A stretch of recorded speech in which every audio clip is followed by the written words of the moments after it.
All right, welcome to Improving New Mexico.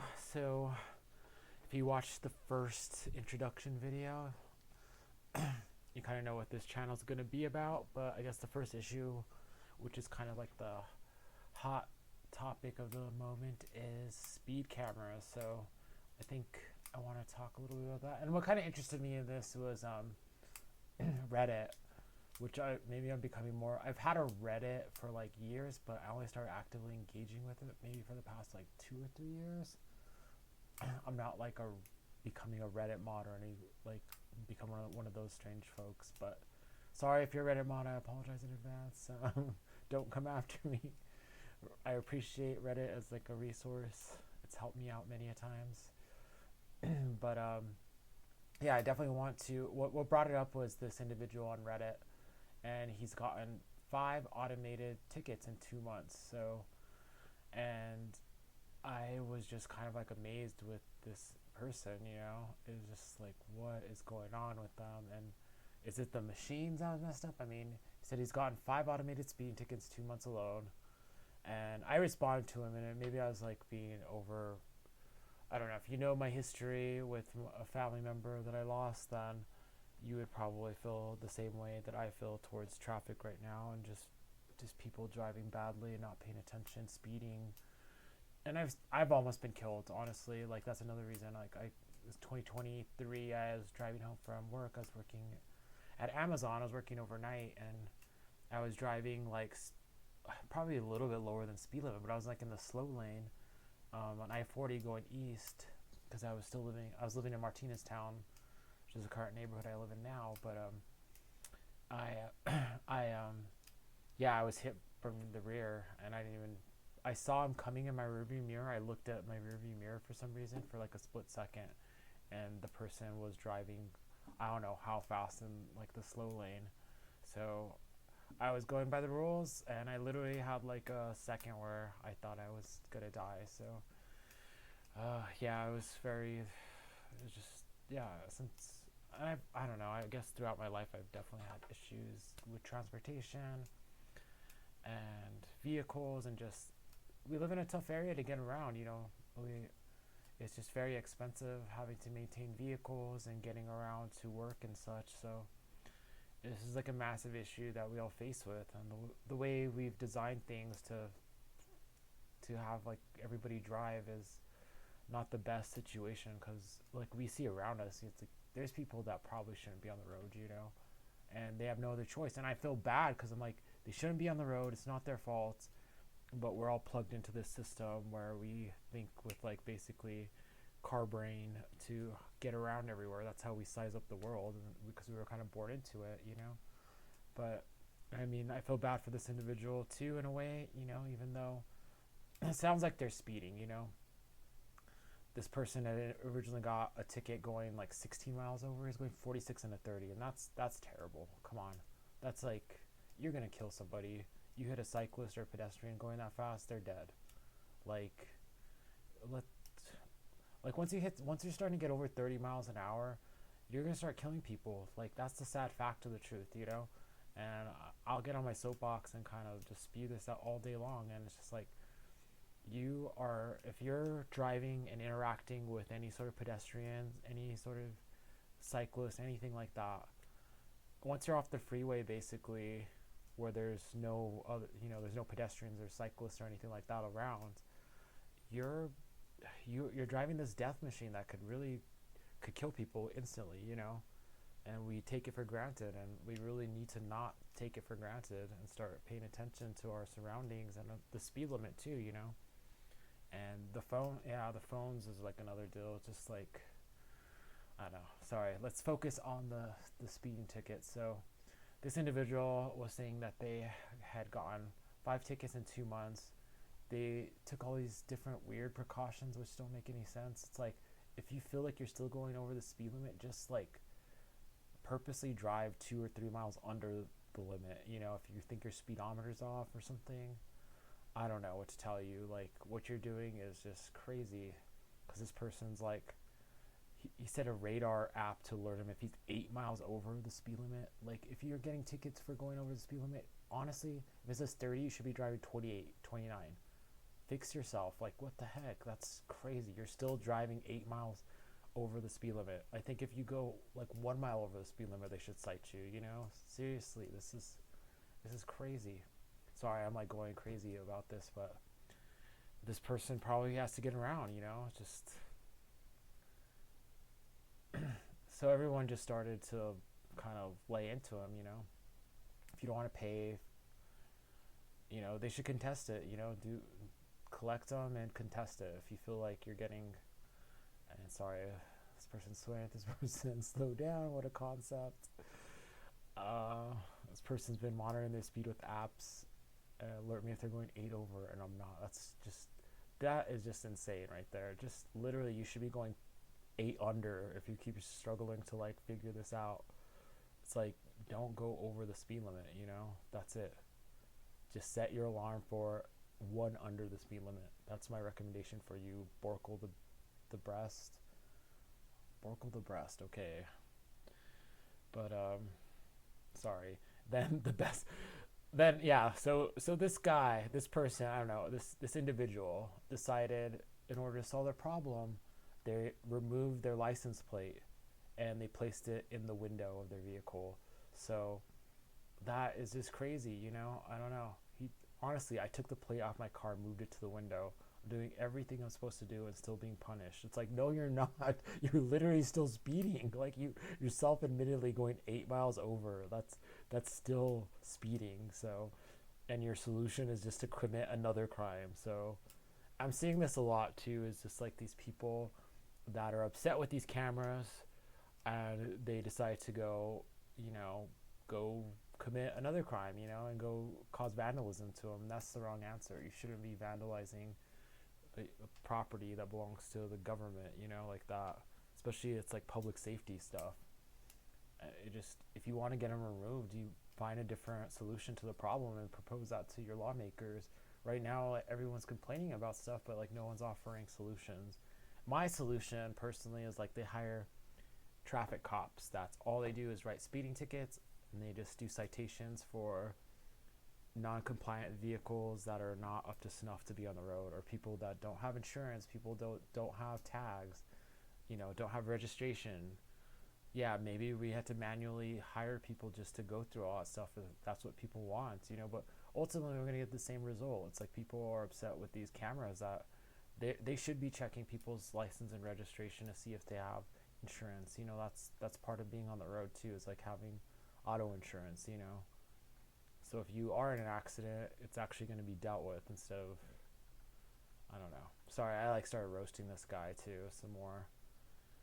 But yeah, it's just nuts. Just everybody started kind of just laying into him. But it's happening to other people, you know. This other person got one. I got an automated fight notice. I wonder if it's worthwhile to fight it. 99%. I mean, if you think they're wrong, you should definitely fight it, is all I'm saying, you know. You should definitely fight it. I see this person still posting over here. Oh my god.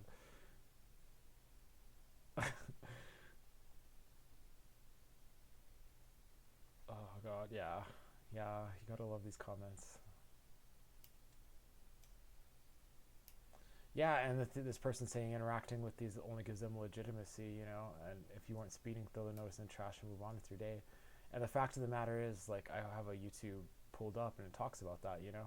Evening, the city of Albuquerque has been installing speed cameras over the past few years in hopes of cutting down on bad driving. Now, with the new addition of 4 more last week, the total sits. You know, and honestly, like, I just look at the roads here in the city and they're all designed like these little freeways, and they kind of induce people to drive fast, you know. We need to come up with ways to calm traffic and get people to drive the speed limit, because if you invite people to speed, guess what they're going to do? They're going to speed, you know.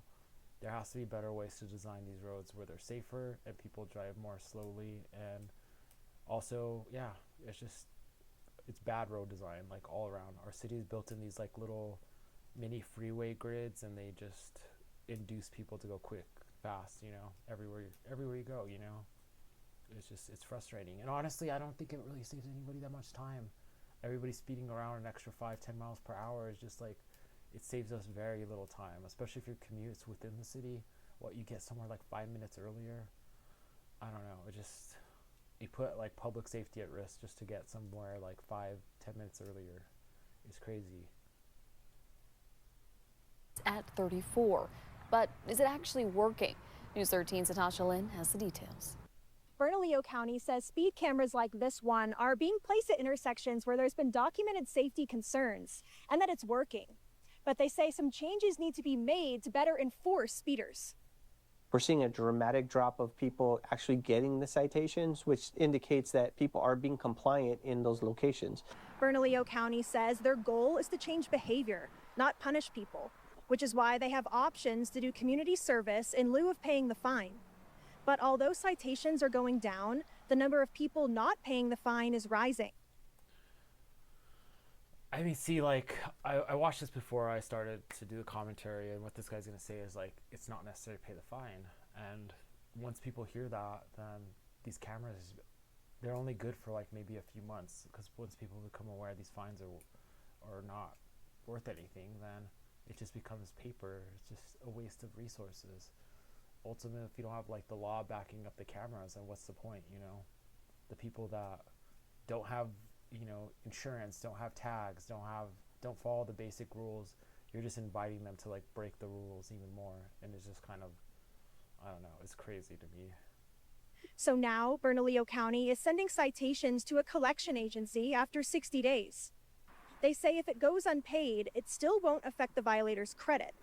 See, that's even crazier. Like, there's literally no consequence, because you know people in your life that don't, you know, rack up bills, they don't get insurance, they don't, you know, and I don't blame a lot of people, because it's like, it is expensive to like live nowadays, to pay for all these things, to keep a car on the road, you know. It says like the average American spending over 10 grand just to keep their car on the road a year for one vehicle. And how many households do we have that have like 2-3 vehicles? They're spending probably, you know, almost 20-30 grand on vehicles a year, on fuel, on registration, on insurance, on parts, on maintenance, everything, tire, like everything that goes into owning a vehicle. It's expensive. And we built this system where everybody has to do basic functions. They have to, just to participate in society, you have to drop like 10 grand a year. It's just nuts. Sending it to the collection agency vendor is simply an effort to free up county and city resources. It doesn't add points to your driver's license. The garnishment of wages isn't there either. That's not the point. Again, it's more so to change behavior. Bernalillo County says currently the compliance rate of violators actually paying their citations. Yeah, I mean, I don't know what to say about all that. It's just like they invest all this money in these cameras and all this stuff, and then they're not even like really enforcing what they're supposed to be doing, I guess. I don't know. Add 3 more speed cameras once they get approval from the Department of Transportation. Back to you. And Bernalillo County also says in about 6 months they'll be conducting a study at all of the speed camera locations to better understand how it's impacting driver behavior. Good evening. So that's from 2 weeks ago. So let's see what happens. They're going to conduct their study and see like how it's affecting, you know, affecting the people. So I don't know, you know, sometimes I'm just like, we do these things and it gives us like a temporary boost in safety, and they kind of just drop the ball, you know. And yeah, I mean, let's see. This is from like a year ago. Let's see what it says. What average people think. On a busy stretch of Broadway, neighbors complained of high speeds. The city of Albuquerque responded, but now drivers are confused as to what the actual speed limit is. News 13's Bello Alage spoke with the people in the area and shares what the city is doing to clear it all up. Neighbors along Broadway say the area lined with homes and businesses has an issue with speeding drivers. Yeah, they need to slow down. But it seems there's some confusion as to how fast drivers should be going.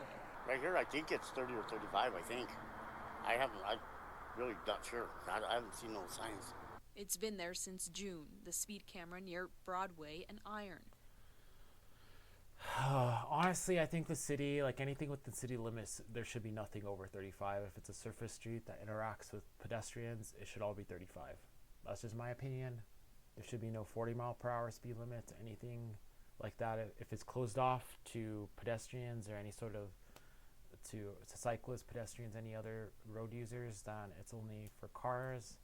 Then you could change the speed limits for that. But if it's anything, honestly, it should probably be 30. Seriously, like, because anything over 30 is like really deadly. Even 30 is like deadly. So we need to like really look into that. And there just needs to be like a speed limit, a set speed limit. Everybody knows you're in the city, you cannot drive over this certain speed. You know, I don't care if it's like Montgomery. I don't care if it's Broadway. I don't care if it's especially Montgomery is like a bad street because it's just people drag race down those streets. Even here on like in Martineztown here on Broadway and the other cross street here by Albuquerque High School, people drag race down that street. And like a few years back, I actually had somebody who was released from the hospital, and the first thing they did, they got in their vehicle, which was like somebody else's vehicle. I don't even think this person had a license. They had no insurance, no registration on this vehicle, and they crashed it while they were still high on drugs that they were given from the hospital after they're released from the hospital, and they crashed into our yard. Luckily, a tree stopped the little truck that this guy was driving, and it saved the house from getting smashed in. And I think honestly it would have killed my roommate and my roommate's mom. They were staying in the room. If that tree wasn't there, they may have been killed by that vehicle. So they accept there was that, but I don't know, it's just crazy. Sorry, I just go on like tangents. I just have so much like trauma from driving roads and stuff like that. It's just crazy. Something the South Broadway Neighborhood Association pushed for, and the city granted by relocating it from Lead and Mesa. Stop it. Stop coming into our neighborhood and speeding by here like we don't matter. We matter. But now there's confusion among drivers as to why they're getting ticketed. I think they need to post more signs, because I recently got a ticket and I went back down that area and I didn't see a sign. Yeah, I mean, I just guessed. I guess it was 35 around here. I believe that's what it is, but without a sign, you really don't know.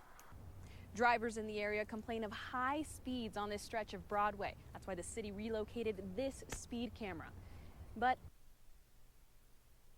yeah, it's just confusion too. Honestly, like I said, there just needs to be like, everybody should know if you're in the city of Albuquerque, you cannot drive over this speed, just a set speed. Anything over that, you're gonna get cited, And then from there, there's like neighborhoods where it drops down to like, I've seen some speed limits on like Silver Street over there by the university that's like 18 miles per hour because there's like a bike path that's close to them. The road's like really narrow. But yeah, I mean, we need to look at rationalizing our speed, like making sure it's like well posted. There's a lot of stuff. If those people are confused, there's definitely issues happening where we need to clear that up. The roads shouldn't be that complicated. how do drivers actually know what the speed limit is?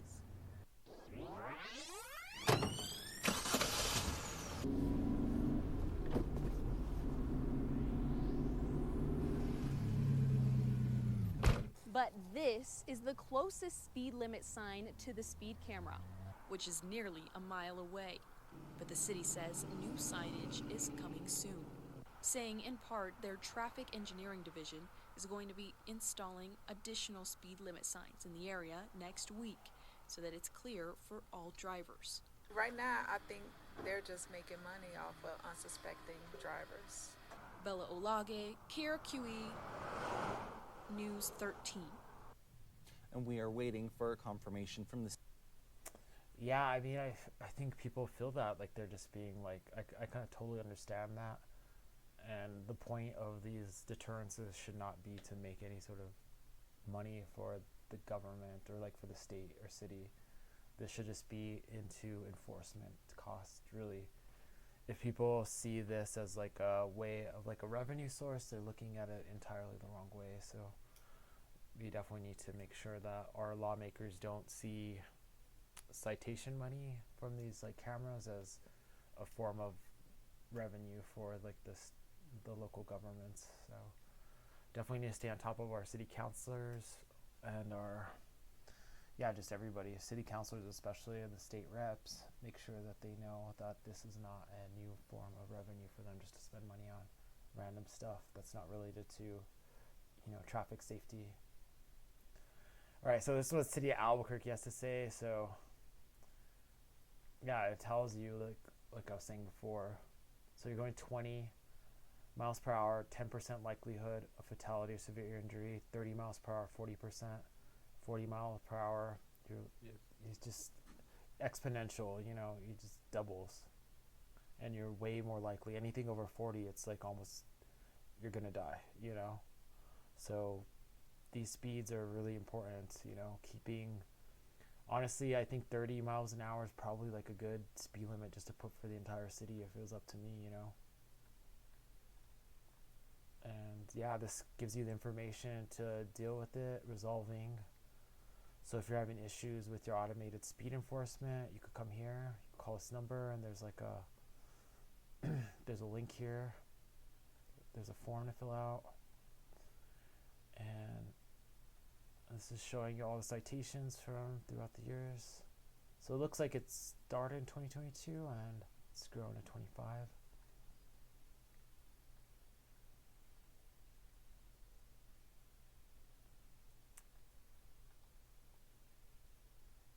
Yeah, I mean, still citations are still, I mean, they're still building out the system. It sounds like they still want to install more cameras, but we definitely need to make things clear for everybody what the speed limits are and make sure that people know about this too. I think we need to do some more public service announcements, knowing people will be killed the higher the speed limits are, you know, and it's like a big issue. And yeah, I mean, look, from here 20 to 30, it's like 4 times. The 30 to 40, it doubles. So like I said, if it goes over 50, the person's gonna, like the pedestrian will likely be killed.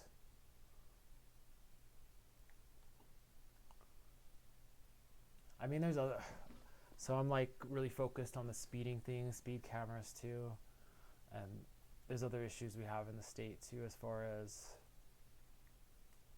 that was, I was like watching this thing that was talking about this Bonnie and Clyde of New Mexico, which I thought was kind of like interesting, these individuals. I don't know if I could find it here.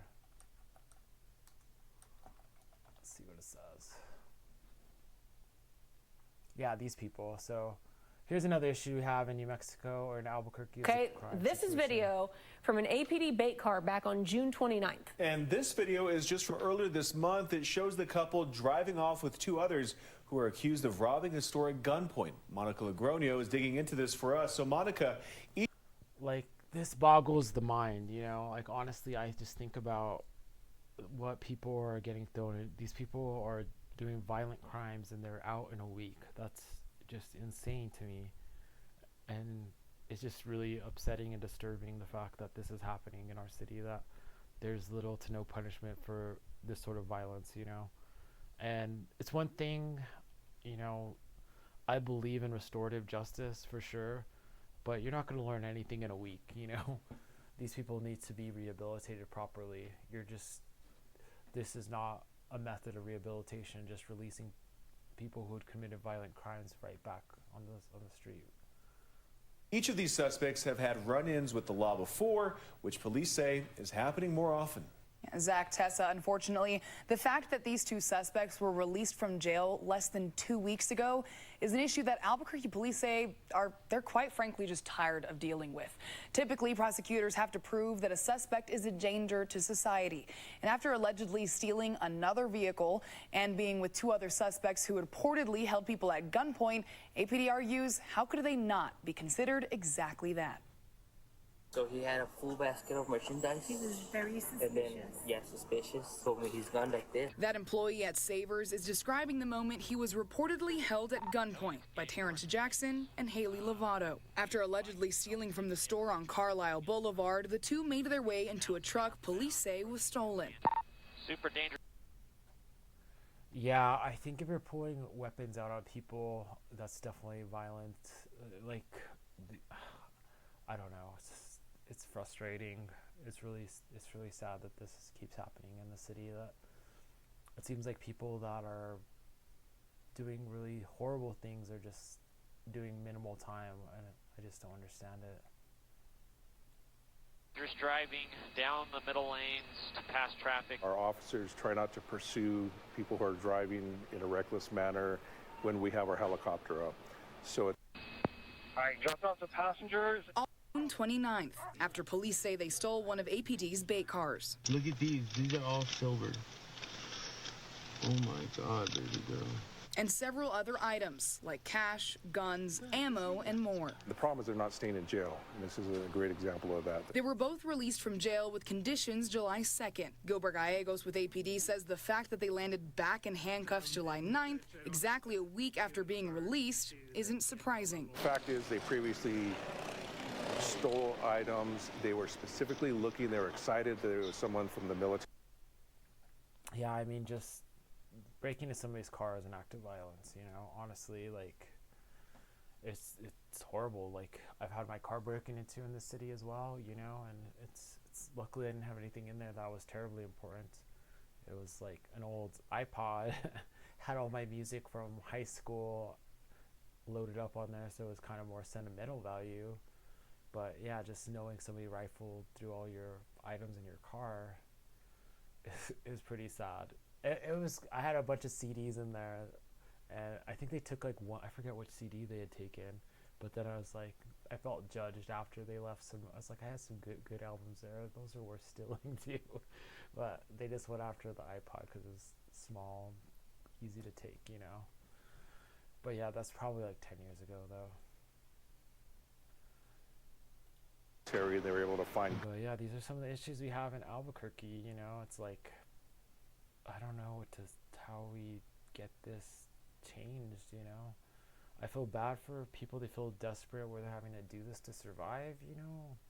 Whether these people are taking drugs and using this to fuel their habit, which is probably a likely scenario. I don't know if jail is the best place for detox, or there needs to be some like rehabilitation for these people, because spending like a week away and just being re-released is not the right answer. I know that for sure, you know.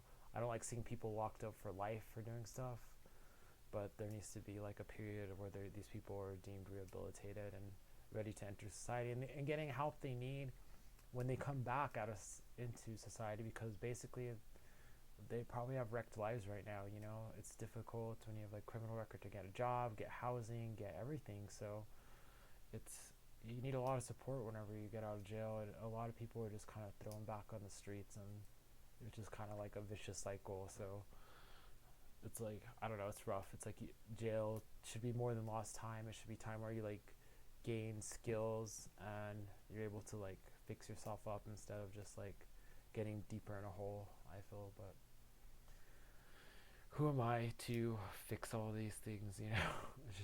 It's just sad that this is the kind of situation that we have, you know. And yeah, I mean, I go on, like, I think about the whole Lindy's. Let's go on to something a little bit more, like, I guess it's not quite bright. The owners of Lindy's. But I think about infrastructure, housing, and stuff like that. We got downtown, which is kind of like Albuquerque's party zone, if you're not familiar with the city. And it's basically offices during the day for like a lot of businesses, and like there's like some federal offices down there, there's other government offices, and it's like a little transport hub with the rail runner and the buses and such. But at night it just becomes kind of like a mess, so a lot of young people go down there and they take there's like a lot of bars and stuff for people to drink, and it's a messy place. It's been like that for at least a few decades already, at least the past like 20 years probably, or longer, where it's just people go down there and they get drunk, and around closing time there's like a lot of violence and craziness at that point. And I don't know what the right answer is to that, but it just with this whole Lindy's thing though, it opens up a new lot down there. Let's see what they're gonna do with it, you know. Oh, sorry there. I got a call, so dealing with that. Yeah, so I'm just kind of interested in what's going to happen with Lindy's, that spot there. And yeah, it's sad that we lost a historic building, and I feel like our city's not doing enough to do upkeep on these buildings. Honestly, we need to do like regular inspections on those historic buildings, because I'm hearing that the other buildings connected to Lindy's are also having issues with cracks and foundation and walls, like all this stuff. So it's like, what are we doing as a city to make sure we don't lose this heritage? And yeah, I mean, I've eaten there before in the past. It's pretty decent food. Yeah, and it's sad that the building went the way it did, you know, and we're not doing what we need to do to upkeep these historic buildings, you know. But hopefully we're able to incorporate this into like a future plan to make this area of downtown more like revitalized, I guess, you know. I kind of like the way they did the food hall down there. That's pretty cool. I mean, that's definitely an improvement over just like throwing more bars and stuff down there. And yeah, how do we make the place safer for people who are going out and doing stuff like that, you know? I don't know. It's really just, yeah. Yeah, there was, I mean, speaking of all the stuff that's happening down there, I did have a cousin from Socorro who was sadly killed. You know, he was also doing like social media stuff. I think he had like a TikTok and posted stuff on Instagram too. His name was Steven Griego. And yeah, I mean, I went to high school with him, and I worked with him actually down there when we were in high school. So it's just disturbing to see all that stuff, seeing it like on camera so much, and how commonplace that is, like violence down there with people pulling weapons out on each other, and it's just a mess, you know. It's just a sad state of affairs. But I think I'm gonna try to wrap it up. I think I've already talked about 20 minutes, you know. I just want people to comment more and think about these things that I'm talking about, and really come up with ideas of how to like make the city better and offer different opportunities, you know, for people to do like productive stuff. I think if we had a public works project that would kind of improve our public transit and actually made it like usable for people. And that's what I'm going to focus on the next episode I do this. Maybe like I'm going to try to drop an episode like a week. So talking about the speeding situation, what are some of the solutions to that, you know, as far as, well, I'll talk about solutions. That's what we'll do. And I'm going to focus it like around public transportation and people having alternative ways of getting around the city and not being like dependent on like an automobile and feeling like they need a speed, you know. Why it's easy to speed, like honestly, like if you're in a car, the cars are, it feels comfortable or normal just driving highway speed. When you get into a city, confined area around like a ton of other people, and smaller spaces where it's interacting with like pedestrians and cyclists and such, it's hard to turn that switch off. So yeah, I definitely want to talk about that a little bit more. Maybe I'll share some of the stuff. I had traveled in Europe. Luckily, I was lucky to travel in Europe for about 100 days, a little over 100 days, and I got to see the different forms of public transportation there. I got to go to cities where they have Vision Zero, where haven't had any pedestrians killed in over like a year or 2 years, you know, by implementing these like speed limits and being pretty strict about them, and having people where you have to stop at a marked sidewalk, you know, just like basic stuff, you know, and changing the driving culture in those places. We need to bring that here and change the driving culture. We need to start incorporating like walking, cycling as a form of like not just transportation, but also health, exercise, getting fresh air, sunlight, everything, you know, being like really holistic the way we do stuff, you know, because people think that taking the bus or, you know, cycling or walking is like a lower class thing to do, but like in other places everyone does it, you know. You go to New York, you'll see like movie stars riding the subway. You'll see like millionaires, billionaires riding the subway because it's the best way to get around.